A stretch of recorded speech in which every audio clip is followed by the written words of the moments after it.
Lecture du premier livre de Samuel. En ces jours-là, le Seigneur dit à Samuel, « Prends une corne que tu rempliras d'huile et pars. Je t'envoie auprès de Jessé de Bethléem, car j'ai vu parmi ses fils mon roi. Emmène avec toi une génisse et tu diras que tu viens offrir un sacrifice au Seigneur. Tu convoqueras Jessé au sacrifice.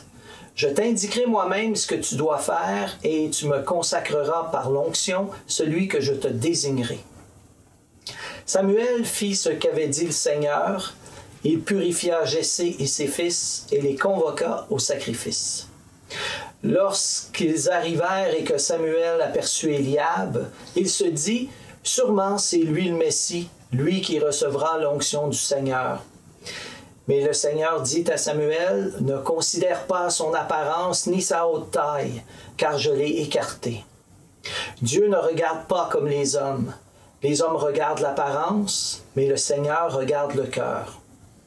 Jessé appela Adinadab et le présenta à Samuel qui dit, « Ce n'est pas lui non plus que le Seigneur a choisi. » Jessé présenta Shamma, mais Samuel dit, « Ce n'est pas lui non plus que le Seigneur a choisi. » Jessé présenta ainsi à Samuel ses 7 fils, et Samuel lui dit, « Le Seigneur n'a choisi aucun de ceux-là. » Alors Samuel dit à Jessé, « N'as-tu pas d'autres garçons? » Jessé répondit, « Il reste encore le plus jeune. Il est en train de garder le troupeau. » Alors Samuel dit à Jessé, « Envoie-le chercher.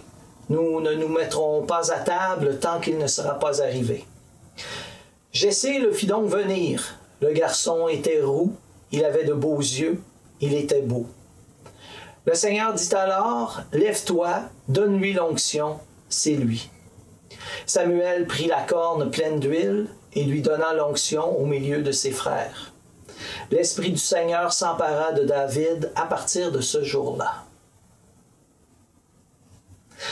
Vous avez peut-être vu la nouvelle télésérie Le Bonheur, dans laquelle un enseignant de français au secondaire, au bord du burn-out, perd les pédales devant sa classe, puis insulte les jeunes étudiants en les traitant de pas bons, puis de pire génération de tous les temps. Je suis moi-même enseignant au secondaire, puis c'est vrai que c'est pas toujours facile de travailler avec les jeunes, surtout en temps de pandémie. Mais le texte biblique tiré du livre de Samuel nous rappelle que la jeunesse est précieuse au cœur de Dieu. Dieu lui-même, par le biais de son prophète Samuel, va choisir un jeune adolescent appelé David pour être le futur roi d'Israël. Il y a tellement de belles choses qui sortent de notre jeunesse. Nos jeunes sont un peu comme des diamants non polis. Puis le rôle des plus vieux, c'est de travailler à faire briller ces diamants. Et quand un jeune est rempli de l'Esprit de Dieu, c'est comme un tsunami d'amour et d'espérance qui peut se répandre quand on lui laisse la possibilité de se répandre. Dans notre Église, les jeunes se font rares, c'est vrai, les jeunes adolescents, les jeunes adultes. Mais un seul jeune peut faire la différence. Je pense à François d'Assise qui a transformé la face de l'Église en lui rappelant sa mission d'annoncer la bonne nouvelle puis de s'occuper des plus pauvres, des plus démunis, des rejetés. Dieu s'intéresse aux jeunes parce que les jeunes sont à l'image de l'Esprit Saint. Mais les jeunes ne sont pas nécessairement comme on souhaiterait qu'ils soient. Le prophète Samuel aurait voulu que ce soit Éliab, l'élu de Dieu, à cause de sa belle apparence puis de sa haute taille. Mais ce n'était pas le plan de Dieu. Et les jeunes, des fois, ils sont comme le vent. On ne sait pas toujours d'où ils viennent, on ne sait pas où ils s'en vont. Ils nous déstabilisent.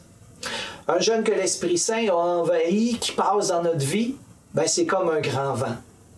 Des fois, c'est comme une tempête, des fois, c'est plus comme une brise, mais jamais ça nous laisse indifférents. Travailler avec des jeunes remplis de l'Esprit, ça ne peut que nous changer. Côtoyer un jeune qui est en amour avec Dieu, c'est la meilleure façon de se faire transformer de l'intérieur. En le côtoyant, on est bouleversé, puis après l'avoir côtoyé, on n'est plus le même. C'est comme si on a une maison poussiéreuse qui sent le renfermer et qu'on ouvre les portes puis les fenêtres quand un grand vent se présente. Toute la maison se fait brasser, la poussière sort de la maison, puis la maison change d'odeur. ben, les jeunes ont une nouvelle odeur à nous proposer, hein, une odeur de fraîcheur, une odeur d'huile parfumée, hein, comme celle dont le prophète Samuel a vidé sur la tête de David pour le consacrer à sa nouvelle mission. Et quand on croise un jeune rempli de l'Esprit, il y a une chose qu'on a envie de faire. Ben, c'est de remercier Dieu, parce que Dieu prouve encore une fois qu'il prend soin de son peuple, qu'il prend soin de son Église et qu'il prend soin de son monde.